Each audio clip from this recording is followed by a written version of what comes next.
हाय, मैं हूं रितेश कबीर गिल।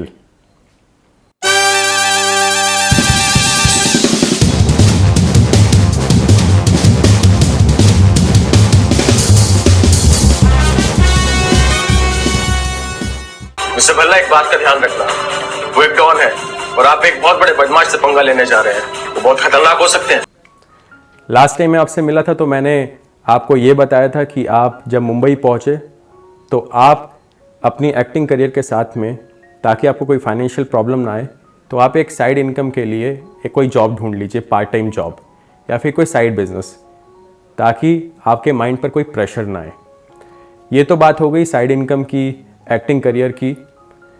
लेकिन सबसे पहले माइंड में ये आता है कि एक एक्टर मुंबई में जाकर रहे कहाँ पर, जहाँ से वो अपना करियर की स्टार्ट ईजिली कर सके बिना किसी प्रॉब्लम के। तो ऐसे मुंबई में बहुत सारे एरियाज़ हैं जहाँ पे आप रह सकते हैं, लेकिन सबसे मेन है कि आप प्रोडक्शन हाउसेस के पास में रहें। आप ऐसे एरिया में रहें जहाँ पर कास्टिंग एजेंसीज हो, जहाँ पे आप ऑडिशन के लिए ईजिली जा सकें, चाहे बारिश हो, चाहे लोकल अपनी ट्रेन बंद हो, लेकिन आपका काम रुकना नहीं चाहिए। तो बेटर है कि आप उन्हीं एरियाज़ में रहें जहाँ पर कास्टिंग एजेंसीज और प्रोडक्शन हाउसेस ईजिली आसपास हों।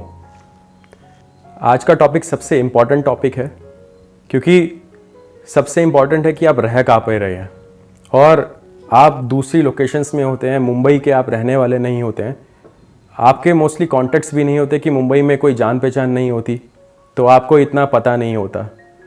तो मैं मुंबई में काफ़ी टाइम से रह रहा हूँ और मुझे इस चीज़ का एक्सपीरियंस है कि एक एक्टर को अपने स्टार्टिंग डेज़ में, अपने स्टार्टिंग दिनों में कहाँ पे रहना चाहिए। जब मैं मुंबई आया था तो मुझे पता नहीं था कि मुझे कहाँ रहना है और कितना खर्चा हो सकता है। तो मैंने बहुत रिसर्च करी और उस बजट के हिसाब से, उस सेविंग के हिसाब से मैं मुंबई पहुँचा।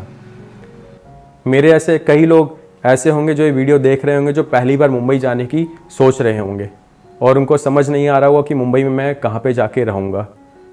जब भी एक एक्टर मुंबई पहुँचता है तो कोशिश ये होनी चाहिए कि वो कम से कम खर्चे में मुंबई में रहे और अपनी सेविंग को बचा कर रखे। एक एक्टर का अपने ऊपर ध्यान रखना बहुत ज़रूरी होता है।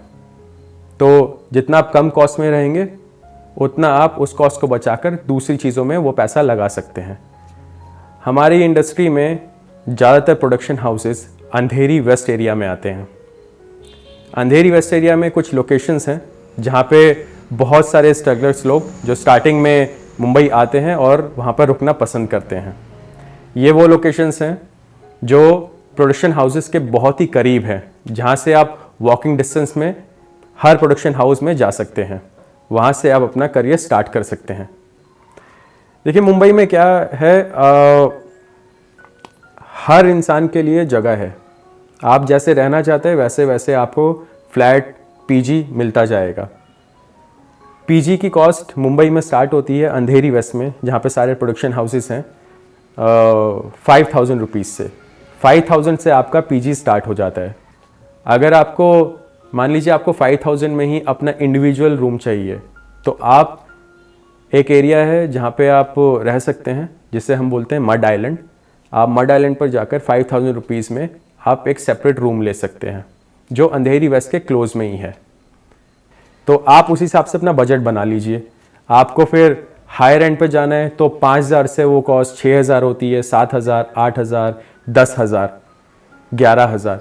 मैक्सिमम पीजी की कॉस्ट आपको 10000 तक हर जगह मिल जाएगी, जहाँ पे आप इजीली रह सकते हैं।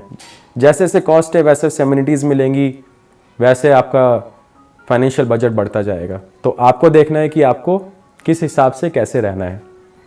और इन जगह के नाम हैं, सबसे पहली जगह जो टॉप मोस्ट एरियाज़ में आती है, जहाँ पे इंडस्ट्री में सबसे ज़्यादा लोग रहते हैं, वो है वर्सोवा विलेज, जहाँ पर आपको 5000 से 15000 तक की रेंज में आपको घर मिल जाएगा।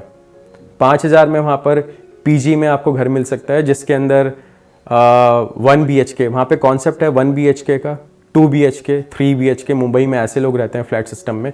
1 BHK में क्या होता है, एक बेडरूम होता है, एक हॉल होता है।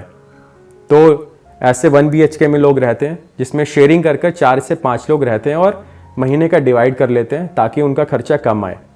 ऐसी वर्सोवा विलेज में आपको 1 BHK में 5,000 रुपये में आपको घर मिल जाता है, जहाँ से आपके प्रोडक्शन हाउसेस बहुत करीब हैं। दूसरा है यारी रोड।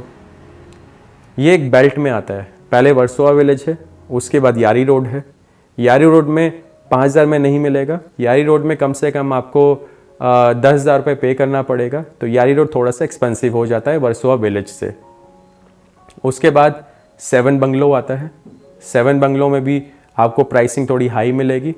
आपको 9-10 हज़ार का प्राइस पर पर्सन मिलेगा रहने का। उसके बाद 4 बंगलो। 4 बंगलो में एक एरिया है महाड़ा के नाम से, ओल्ड महाड़ा। वहाँ पर आपको 5,000 रुपये से स्टार्टिंग मिल सकती है। उसके बाद हम चलते हैं आगे लोखंड वाला। लोखंड वाला में थोड़ा सा महंगा हो जाता है, जहाँ पे आपको कम से कम 10,000 रुपये पे करना होता है। उसके बाद लोखंड वाले से आप जाएंगे और आगे, वहाँ पे आता है ओशीवारा। ओशीवारा में भी आपको इतना ही कॉस्ट देना पड़ता है, 8,000, 9,000, 10,000 पर पर्सन। तो सबसे रीज़नेबल एरियाज़ जो हैं वो है आपका वर्सोवा विलेज। अगर आपको वर्सोवा विलेज में नहीं रहना तो दूसरा ऑप्शन है कि आप आज़ाद नगर में रहें।